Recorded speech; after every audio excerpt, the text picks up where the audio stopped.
Donald Trump's Manhattan criminal trial on charges that he covered up a sex scandal will start on April 15th after a judge today denied the former president's attempts to delay it further. The judge, Juan Merchant, appeared unmoved by Trump's repeated requests for further delay of this trial. The judge said that he didn't find any reason to continue to delay the criminal prosecution of Donald J. Trump. Now, even though that was a victory for the prosecution, Trump did have his own victory in court today with the clock to secure a nearly $500 million bond in his civil fraud case coming to a close. The New York Appeals Court handed the former president a lifeline today, saying it would accept a far smaller bond of $175 million, and it would give Donald Trump 10 additional days to post that bond. Now, curiously, this is the exact amount that Trump had requested in his appellate papers, that the bond amount of $454 million be reduced to $175 million. So, seems like Donald Trump has his way, and he's getting 10 additional days to come up with the $175 million bond. Tammy Murphy, New Jersey's first lady, ended her run for U.S. Senate. She was running in New Jersey to replace Robert Menendez, who she said was, or who everyone has called on to resign after he's been indicted on bribery charges.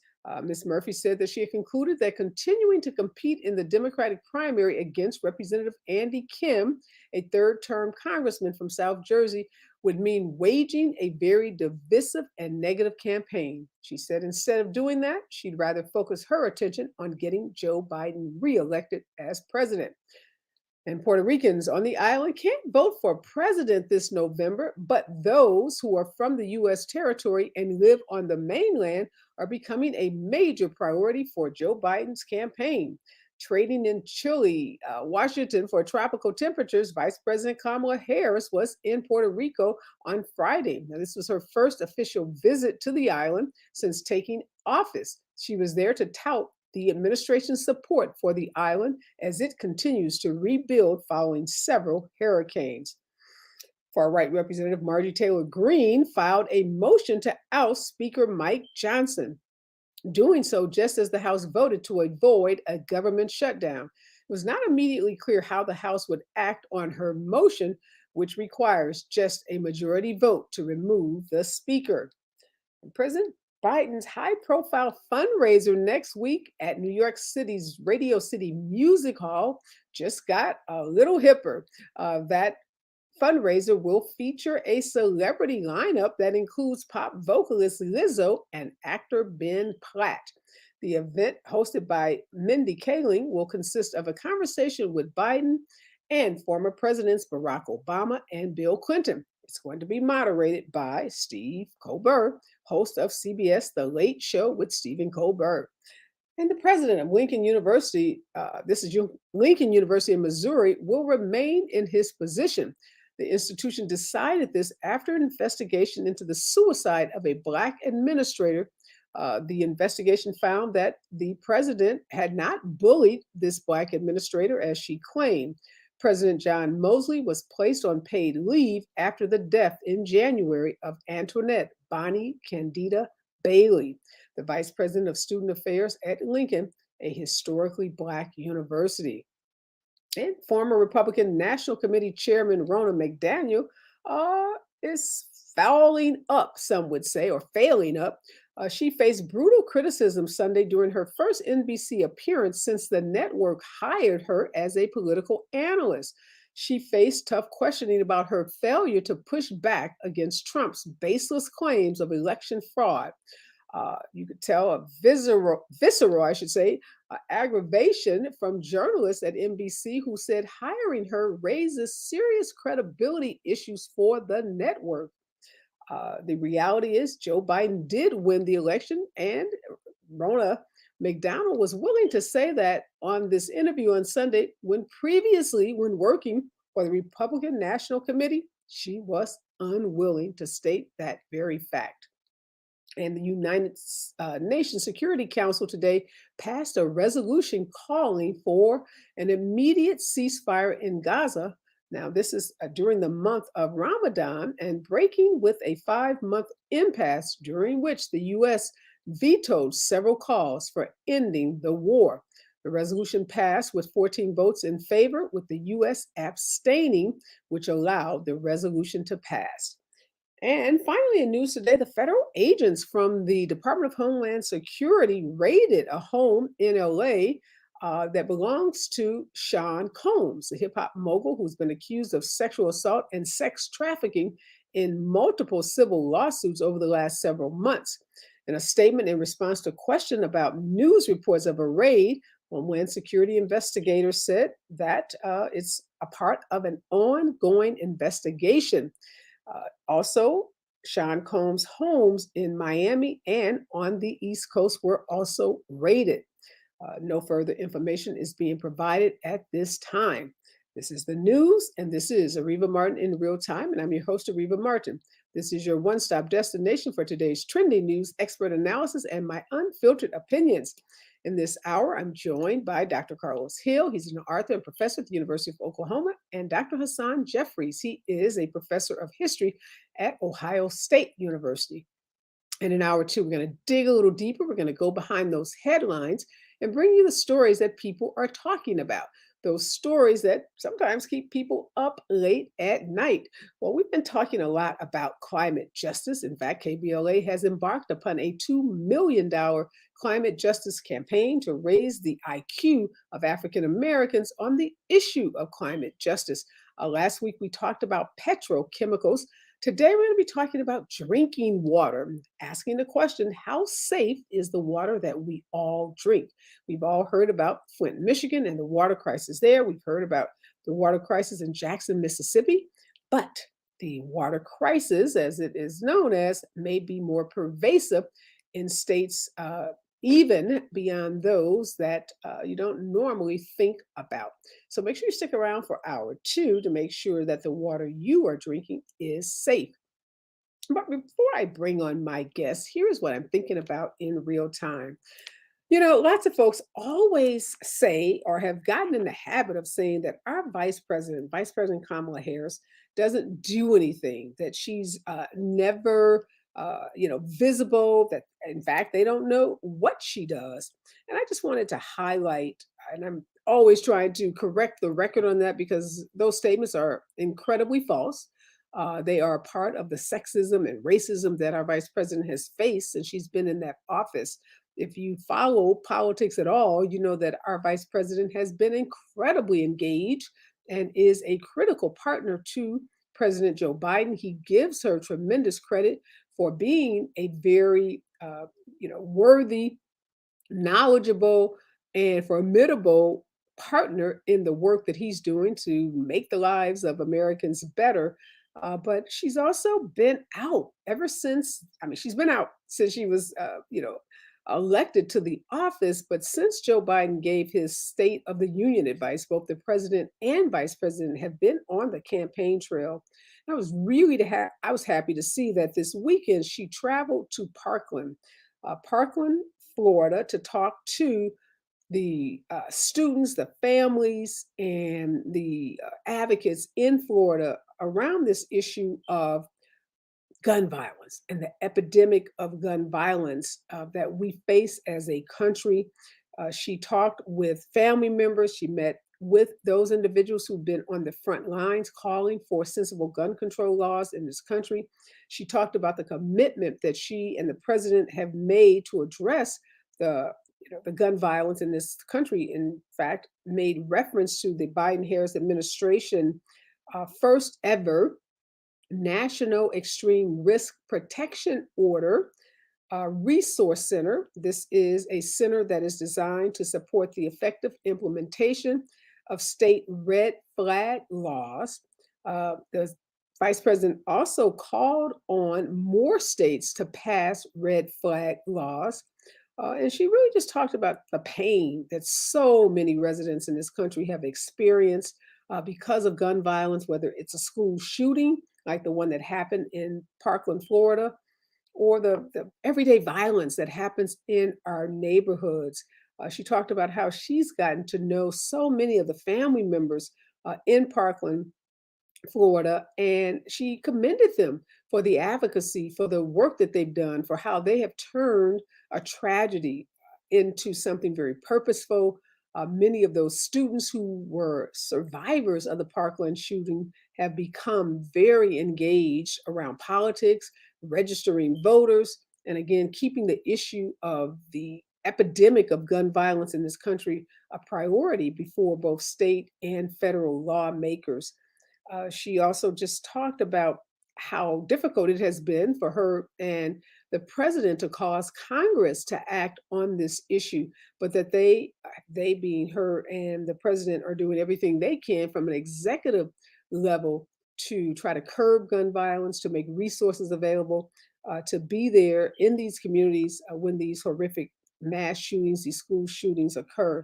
So I just want folks that have gotten used to parroting these talking points from Fox News or Republicans that our vice president is absent, that she doesn't do anything, that she hasn't been given any substantial assignments. All those are just plain lies. I mean, they are outright lies. That's all I can say about them. And if you follow our vice president, if you go to her website, if you go to the website of the, you know, president of the United States, you will find the incredible, incredible work that she's doing all over this country. So, you know, those folks that like to complain, also, I hope you are fair, and that when the vice president does something, you know, substantial, that just like you're willing to criticize her, that you will be willing to praise her. More of today's breaking and trending news when we come forward, right here on KBLA Talk 1580. You're listening to Areva Martin in real time on KBLA Talk 1580. Climate is king. At KBLA Talk 1580, we believe that caring for the community means caring about the climate.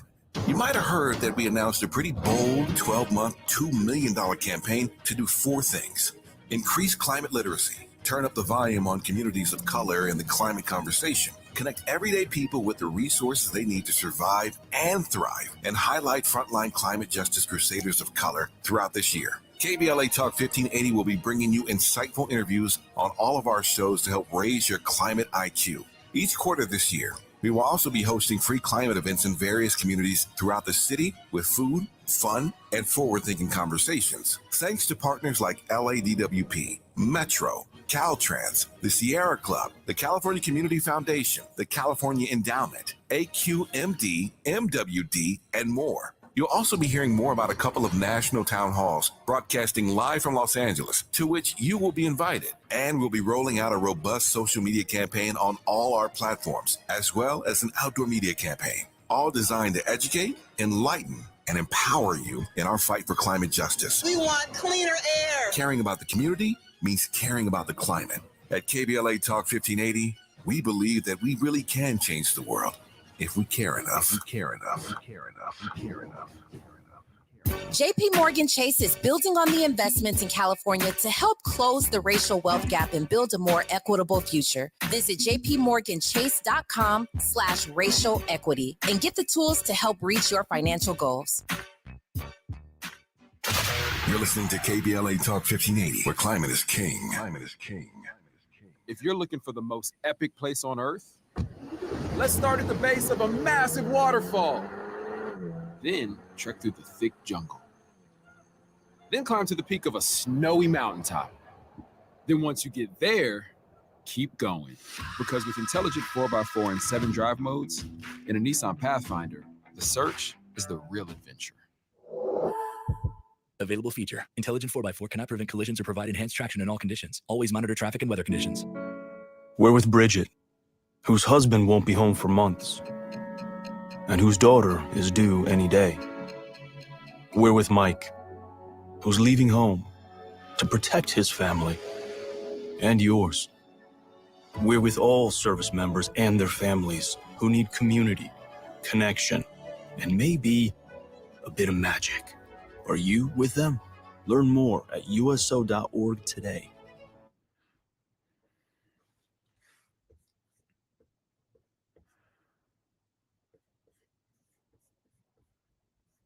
We are back and we're tracking today's breaking and trending news, and it has been a big news day. And of course, a lot of the news today centers around Donald Trump.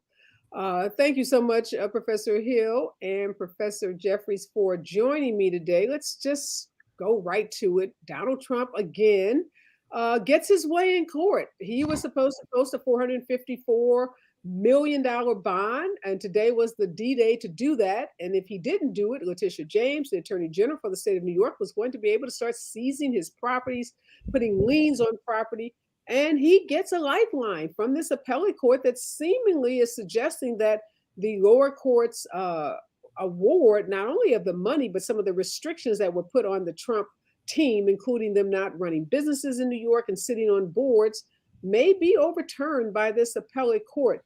I don't know about you, Professor Hill, but it just seems like we are having the most difficult time. I just feel like in this country, we are having such a difficult time holding Donald Trump accountable, and he is getting every benefit of the doubt of what we can just call celebrity justice. We can call wealthy justice. We can call, justice for rich folks, rich white male folk in particular. But this ruling, very troubling today, throws him a lifeline, says exactly what he wanted. He said, reduce the bond to 175 and I'll pay it.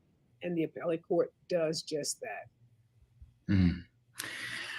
It's laughable, Areva. Thank you for having me on, and especially with my dear brother Hassan Jeffries. It's laughable that he could say that. It's even more laughable that it would happen, but it just shows you just the kind of the ways in which our criminal justice system favors those with money, and those who unfortunately are Black and have very little money. You see the kinds of the things that are possible for white people as opposed to people of color or poor people of color. And so it's laughable, but it's not a laughing matter because, again, Donald Trump, besides the fraud, he's a mob boss. He, in the sense that he led, the January 6th mob, and we have to hold him accountable. But you can see how difficult that's going to be, because not even when a judge has made a $500 million, they've made it so that he has to pay this fine in order to, you see what happens. And so this is going to be what is the case for Donald Trump, continuing giving him the benefit of the doubt, lifelines all the way through to the election. Yeah, and Professor Jeffries, he goes out and does exactly what we would expect him to do, hold a press conference, point to this as evidence of the system being rigged against him, plays the victim, makes all kinds of attacks on the judge, on the attorney general, says that this is evidence that the case was rigged, that it's a political persecution in the first instance. And there are people who are listening to him and they see what this appellate court did and would say, hey, this is proof that the judge overstepped his bounds, that this was always political, and that there's no basis for this trial court's determination when we know the evidence was overwhelming. And we know that this judge was thoughtful. He gave Trump every benefit of the doubt. He allowed Trump to do things in this trial, again, that would never happen if it were anyone other than Donald Trump. But yet, here we are with him being able to point to, bogusly, of course, but still point to evidence that he's being treated unfairly. One of the things that we absolutely must call upon media to do in real time, in the moment, those who are tasked with standing outside while Trump comes out and holds these sort of press conferences, is you can't ask him questions as though he's going to give you a truthful answer.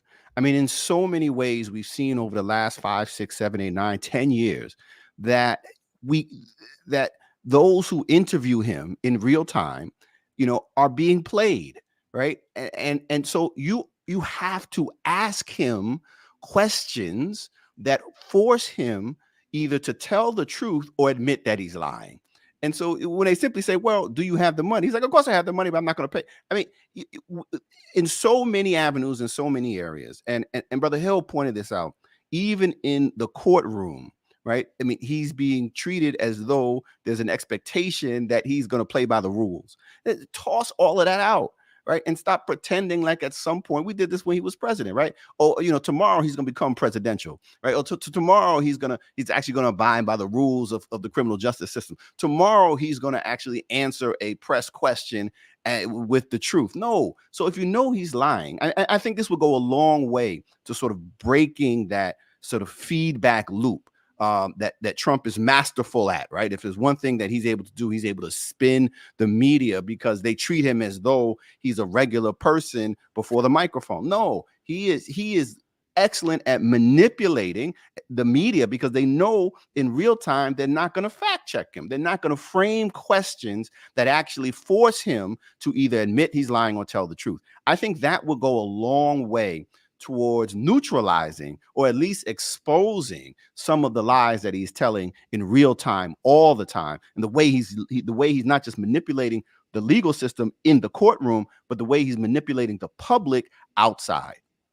Well, speaking of the media, professors, the media, the corporate media, let's call them, of NBC, decided it was a good idea to let Ronna McDaniel, of all people, the former head of the RNC, the former co-conspirator, let's call her that, with Donald Trump in perpetuating the lie that the election of 2020 was rigged, that it was fraudulent, that he was still somehow the winner of that election. All the lies that Donald Trump told that she co-signed on, she now gets to go on mainstream broadcast news programs on NBC and tell us that we should believe her, that she's credible on issues, and that, oh yeah, by the way, I guess Joe Biden is kind of the president. Or, oh yeah, by the way, I guess we shouldn't let those insurrectionists out of jail.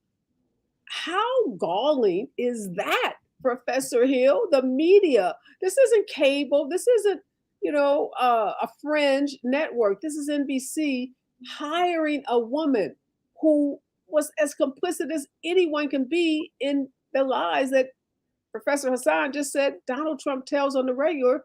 They're going to put her before the public, and either she's going to continue the lies, or for the sake now of this contract where she's getting paid, she's going to do an about face and then say whatever she thinks the people that hired her want her to say. But how can we trust the media if this is how, when you try to subvert the democracy, when you get done doing that, guess what? You got a big fat media contract.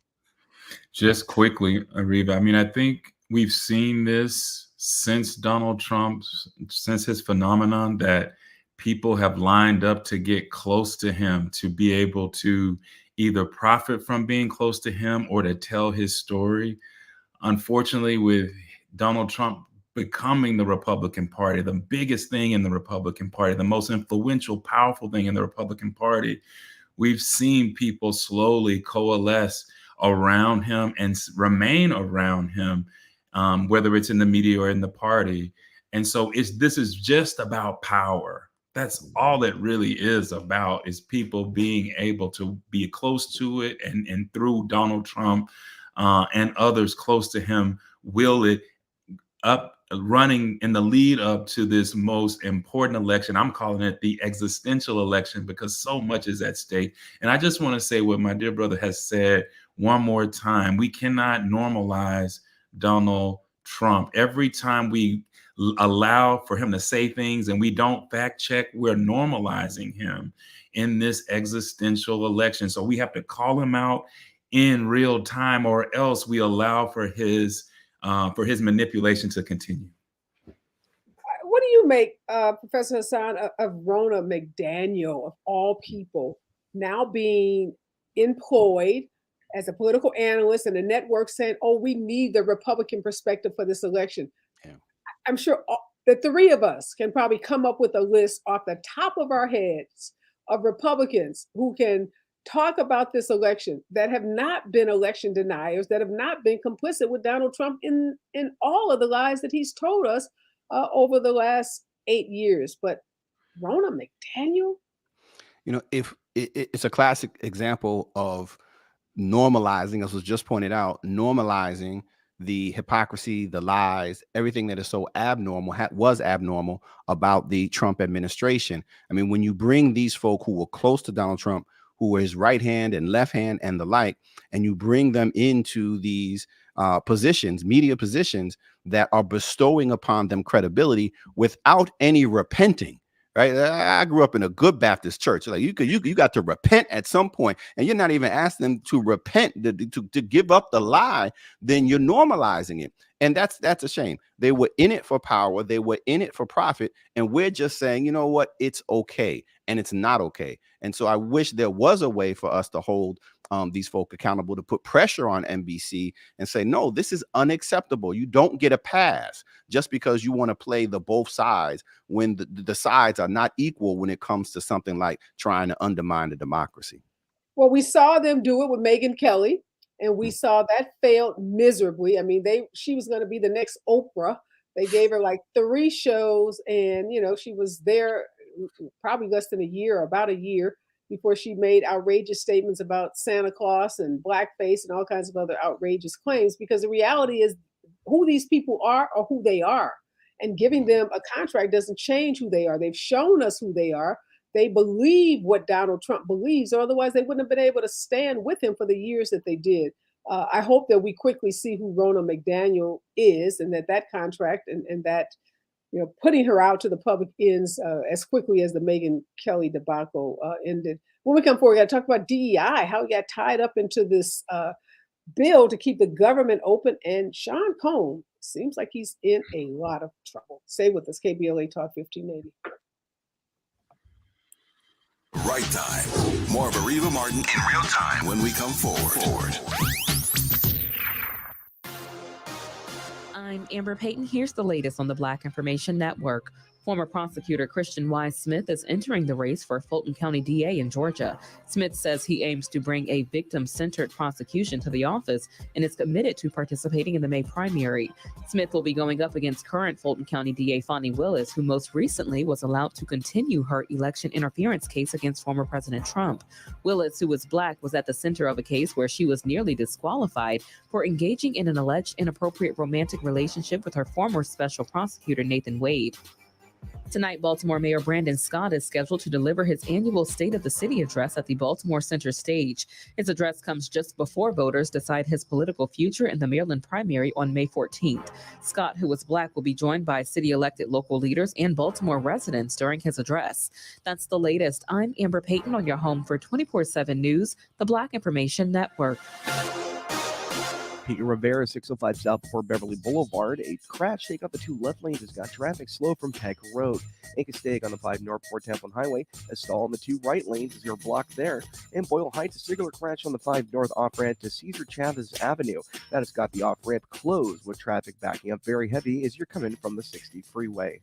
The Dodgers' first bobblehead giveaway of the 2024 season, Saturday, March 30th at 6:10 p.m. versus the Cardinals. The first 40,000 fans in attendance receive a Freddie Freeman bobblehead presented by Bank of America. For tickets and info, visit Dodgers.com/promotions. This is the KBLA Sports Minute with Ray Richardson.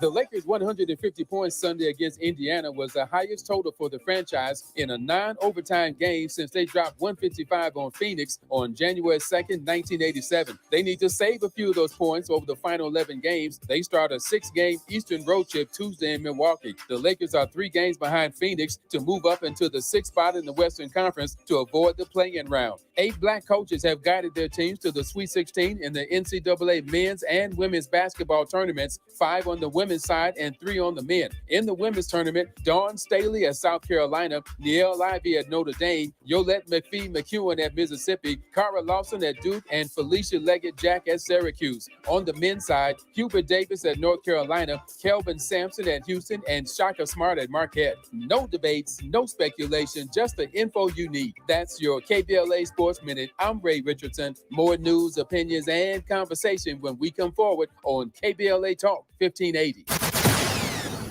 We must understand the politics of our community, and we must know what politics is supposed to produce. This election year, KBLA Talk 1580 is the place for politics, unapologetically progressive politics. And we've got 2 of the best and brightest to help you cut through all the noise.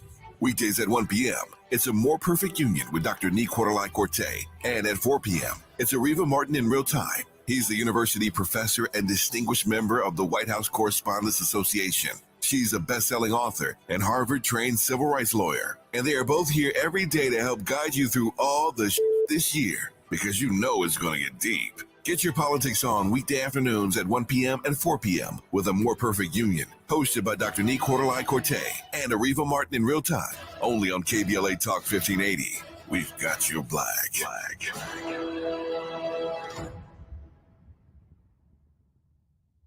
Imagine with me here for a minute the most beautiful panoramic setting. Maybe it's an endless ocean, waves crashing on a beach, or a crystal clear mountain lake, peaceful and quiet. Or maybe it's just little kids playing in the park down the street. Wherever your imagination takes you, now imagine right smack in the middle of this perfect picture, a piece of litter. Just one piece right there in the middle of it all. Doesn't exactly fit, does it? In fact, even though it's just one piece, now it's all you can see.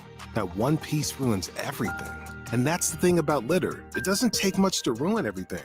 One thing's for sure, it simply does not belong anywhere in California. So here's the good news. If we work together, we will change it. We don't have to let litter, even just one piece, ruin your perfect picture. Not anymore, not ever again. Clean California, zero litter is the goal. Brought to you by Caltrans and CleanCA.com. KBLA Talk 1580. We've got a lot to talk about. KBLA Talk 1580 believes in community empowerment. LA's 99 neighborhood councils form the grassroots level of the Los Angeles city government. The system was created to connect LA's diverse communities to City Hall. While neighborhood council board members are volunteers, they are also public officials elected to office by the members of their community. Neighborhood councils advocate on issues like homelessness, housing, land use, emergency preparedness, public safety, parks, transportation, and sustainability. They also provide local expertise on the delivery of city services to their various communities. Neighborhood councils are open to participation by anyone who is a part of the fabric of daily life in said community. This includes those who live, work, or own property or a business. If you are interested in stepping up to join your local neighborhood council, visit www.empowerla.org. That's empowerla.org. It's time to think globally, but act locally. This is a community call to action from KBLA Talk 1580.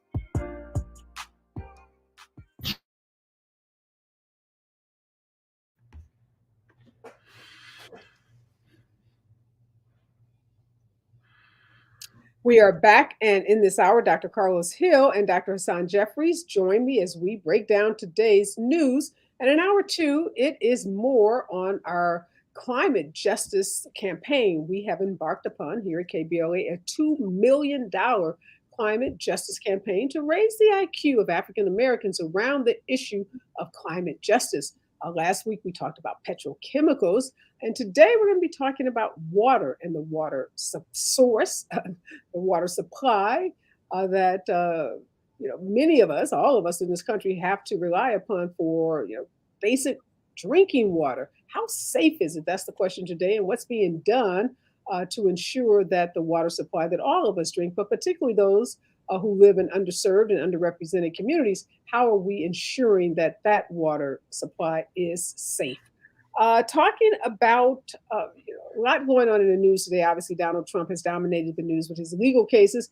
And as upset as I was to learn that the appellate court reduced the bond amount that he had to come up with today to $175 million, the exact amount which he requested in his appellate motion, and gave him an additional 10 days and stayed some of the other provisions from the trial court, mainly allowing Trump and his sons to remain doing business in New York, to stay on boards of other companies in New York.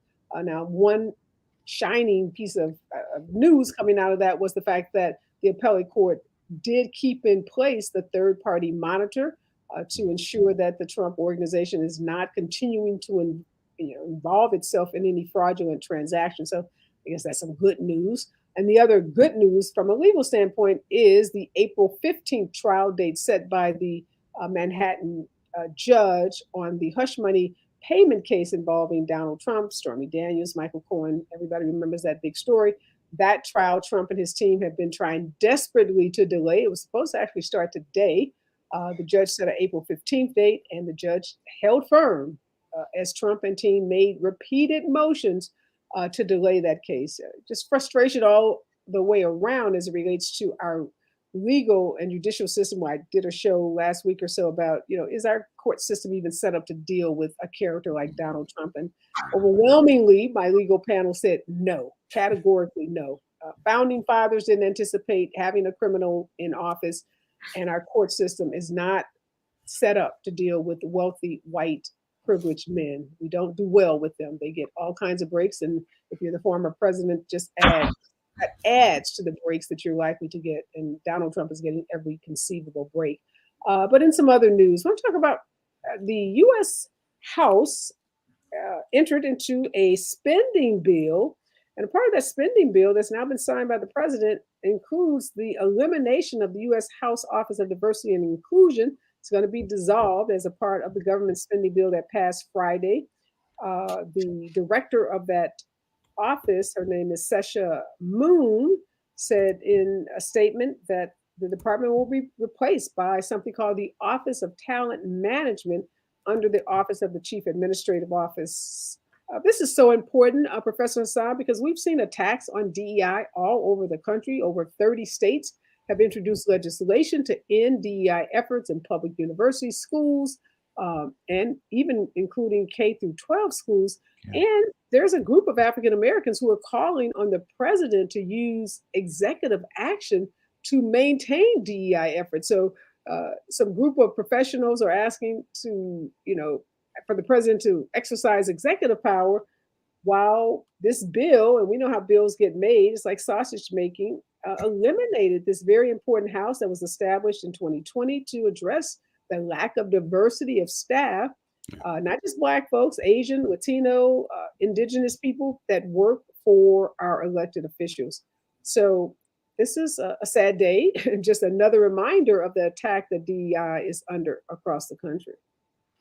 Yeah, you nailed it. It's unfortunate. This office was created as a result of the protests that millions of Americans participated in, taken to the streets in the summer of 2020, demanding justice for the victims of police violence, but an end to systemic racism. And one of the small ways that a lot of public institutions as well as private institutions responded was by creating various offices of diversity, equity, inclusion, and justice. And the House of Representatives did just that in creating such an office, which was needed and necessary, as you pointed out, to help diversify staff. I mean, we see often the elected officials, but we don't really appreciate the staffs that are employed by their offices and the important role that they play.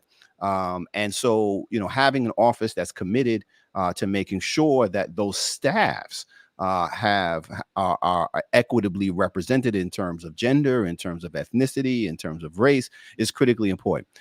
It's sad to see it go. It's also not surprising at all. Under the current House-controlled Republican Party, I mean, this is one of the things that they've been trying to undermine. We see it, whether we're talking about Florida or, as you had mentioned before, some of the other places and colleges and universities. And so, this is something that they could attack, something that they could, Republicans could bring home and say, aha, look what we did. We stopped, a diverse Office of Diversity and Inclusion. I'm hopeful that if the Democrats are able to take the House, that I can have dinner with the future speaker and be like, look, man, bring the office back. All right, that's one thing that you can do. Bring the office back. So, but as you said, we don't see how the sausage is made. I mean, clearly, I don't know anything more than anybody else, but this is something that they throw out. Now, there's a lot of decisions that got to be made, and and this was clearly sacrificed. But hopefully, something that's cut now doesn't mean that it's gone forever. The good work can continue, and hopefully, it will continue with the House under different leadership. Well, you raise a lot of good points, and one of them being the importance of us winning back the House. This election, as Dr. Hill says, is existential election on so many different levels, not just the president. It is the House, and it is making Hakeem Jeffries the new Speaker of the House, and that can only happen if we have a majority of Democrats. Now we've seen just a rash of Republicans who are resigning, and they're not like saying I'm gonna resign next year. These folks are like saying tomorrow I'm out. I mean, like they are so frustrated. They can't wait to get out of there because it is so dysfunctional, and the Republicans have no clue about how to govern, how to count votes, how to move legislation. And they want to oust Mike Johnson because Mike Johnson has realized that you can't get anything done unless you do interact with and engage your colleagues, i.e., the Democrats on the other side of the aisle. And yes, let's hope that folks are concentrating on the House. Dr. Hill, I know in pretty much every conversation I'm having now, even about things that I care a lot about, like reparations. I was on a meeting today about reparations, and what I said in this meeting is, we really have to put all this on the back burner. We all have to be so engaged in this election because if we don't win the election, every effort around any social justice cause is at risk, whether it's DEI efforts or reparations actions or anything. I mean, we are in such a perilous position right now that if we lose this election, out goes everything that we have worked for. And I'm not being overly dramatic. I mean, we're seeing it go away even under the Biden-Harris administration. But I don't know if people are listening to me, and people are going about their business, and hopefully, folks will get more serious about the election as we get closer. But I really feel like everybody that has a platform and is doing any kind of work really need to turn their attention to this election. Really needs to. And I would agree, Areva, and this is why I say it's an existential election. It's democracy. We can choose democracy or Trumpism. And Trumpism, whatever it was when he began in 2016, is something different. And what it has become is white nationalist rhetoric, and that often has become violent, January 6th. And so if we elect Donald Trump, we are saying we embrace white nationalist politics of the violent sort, because that's what he has trumpeted. I'm going to just say it. He's trumpeted that. And so that's why it's an existential election, because we cannot try to say, oh no, he wasn't responsible when we know he was in every way. And so that's what we would be doing. We would be either choosing democracy or Trumpism. And he's getting so emboldened. He's opening his rallies with these audio singing from the insurrectionists in jail. He's making more and more references about how he is going to pardon them, open the jail cells, let them out, calling them detainees, calling them political prisoners. And so he's Professor Hassan not making any bones about what he is going to do. The evil retribution, the way that he's going to seek revenge on anyone, corporations that don't support him, nonprofit organizations, elected officials. And in the midst of this, you had Mitch McConnell today. He was asked a question about Donald Trump's comments about letting out these all criminals who've been duly prosecuted, and he said he's not talking about the election. So here's one of the leaders of the Republican Party said, I'm not talking about the election. So just let the whole country go to hell in a handbasket. I'm not talking about it. I mean, talk about abdicating a responsibility.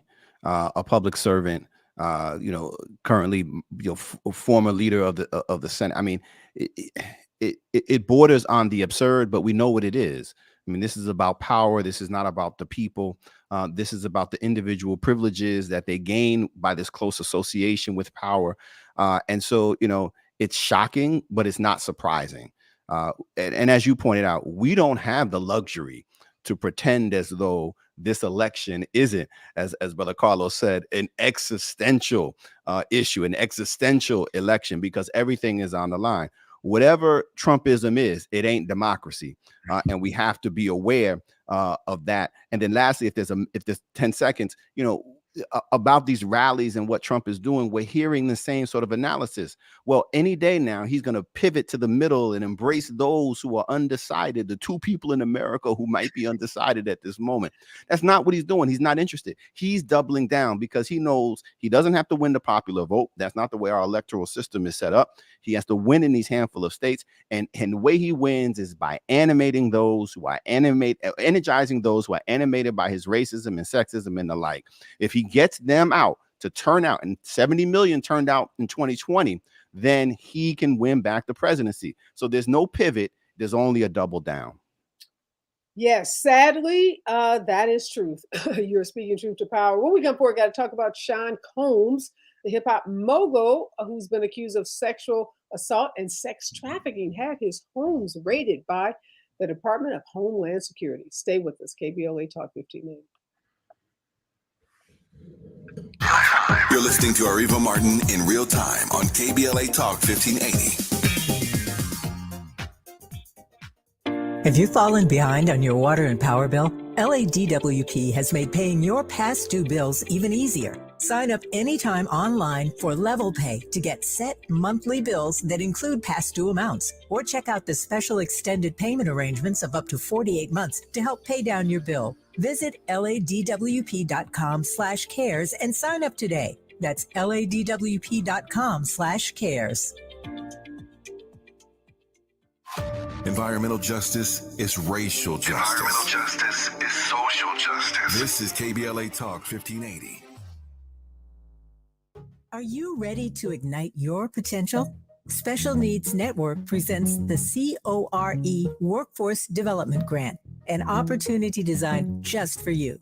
You've been there for everyone else. Now it's time to be there for yourself. Whether you're a college student or a working professional, the CORE program is here to empower you on your journey. Get paid with free specialized diversity training, mentorship, and stipend to fuel your passion, power, and purpose in the behavioral health sciences. It's time to focus on your dreams while making a difference in your community. Don't wait. Visit snnla.org/core program to apply today.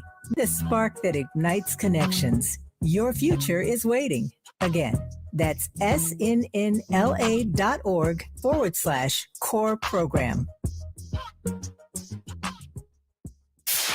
KBLA Talk 1580. We've got a lot to talk about.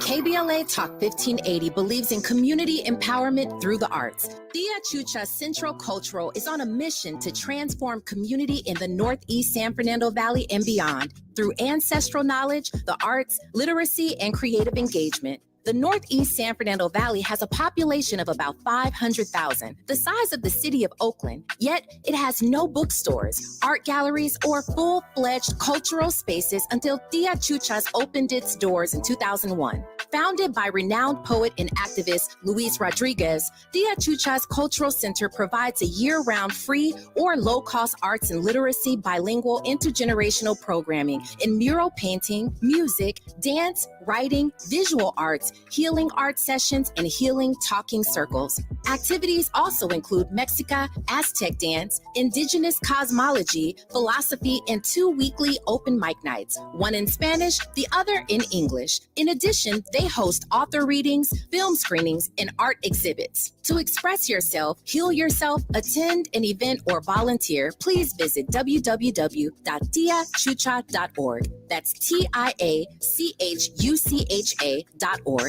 This is a community call to action from KBLA Talk 1580.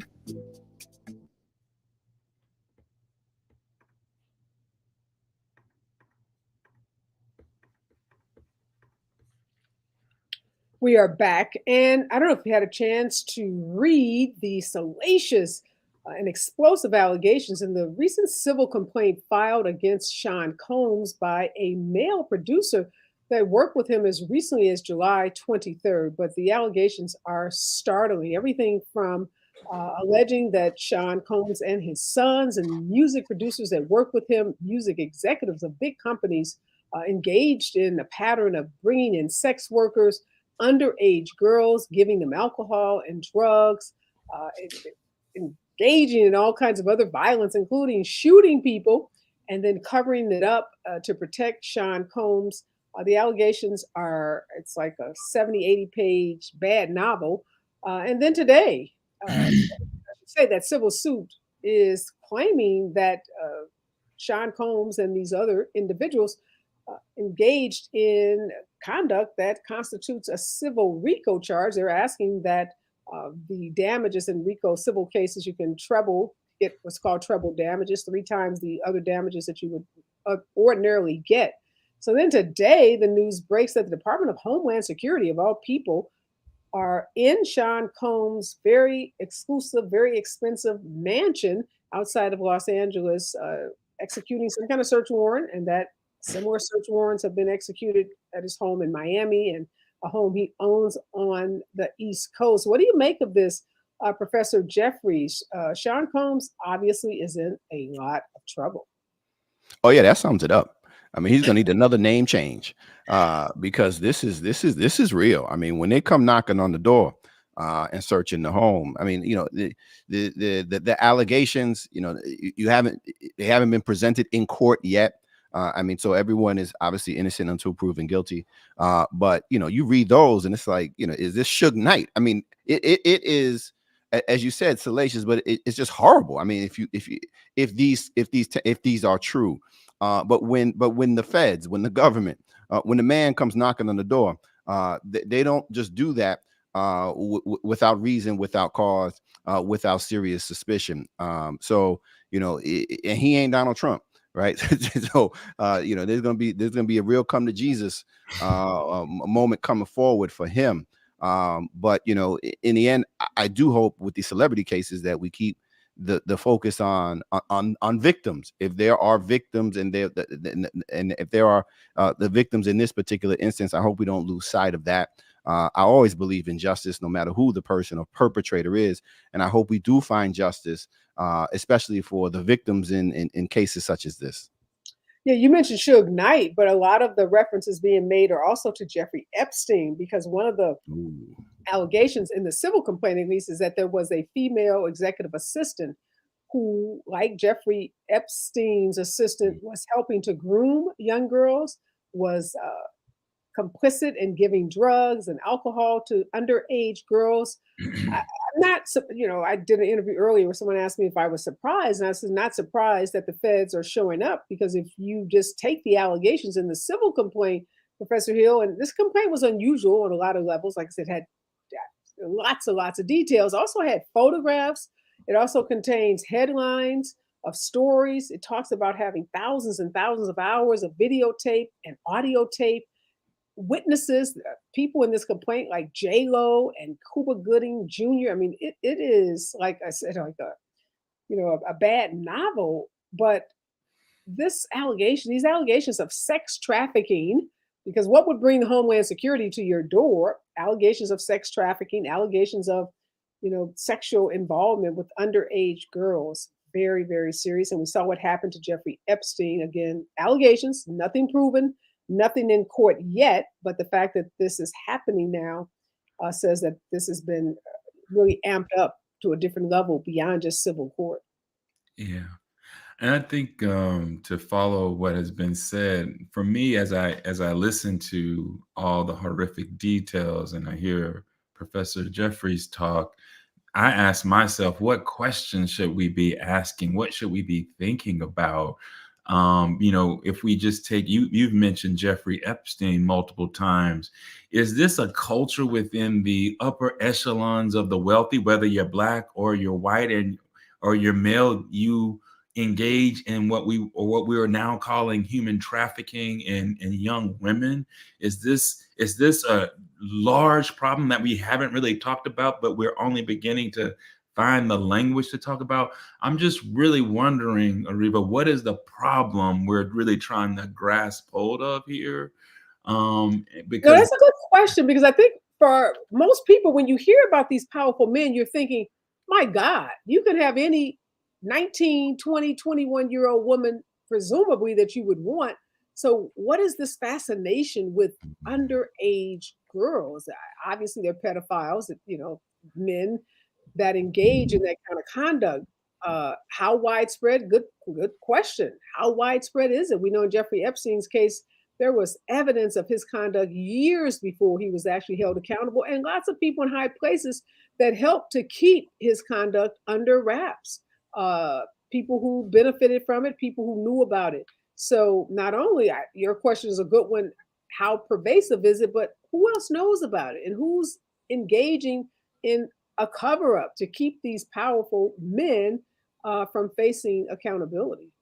And if Dr. Hill, if I could add, what you said was really profound and made me think too. What is our role in this, right? I mean, if there is a culture, and clearly we're seeing this sort of a repeated pattern, if not evidence of a culture yet, then what is our role as folk who prop up these celebrities, right? I mean, we were listening to R. Kelly music for decades, and we knew what the allegations were there. And so part of that assessment, I think, of the culture has to be some public assessment, looking internally and saying, okay, what are we doing collectively as a society to permit this type of behavior, if true, but we know in the past has been true involving others, if we permit this type of behavior to go on for so long. Well, I will say this in closing, we're out of time, but the Me Too movement did a lot to expose these powerful men. And in the early days of Bill Cosby and others, there was kind of a hesitancy in the Black community to criticize Black men who engage in sexual assault, sexual harassment. And I would say we've come a long way as a culture where Black women, Black men, Black people are willing to call out this kind of conduct, whether it's a Black person or not. And that is progress in terms of our community to really focus and center the victims, because they are the ones that deserve our protection, and they are the ones that deserve our advocacy. We're going to continue to follow this story. Obviously, lots of facts that we don't know that hopefully will be revealed over the next couple of weeks. Thank you so much, Professor Hill and Professor Hassan. Always a pleasure being in conversation with both of you. When we come forward, more on our climate justice, the case to be made. And today it's about water. How safe is your water supply? Stay with us, KBLA Talk 1580. Thank you, Areva. Thank you, guys. Appreciate it.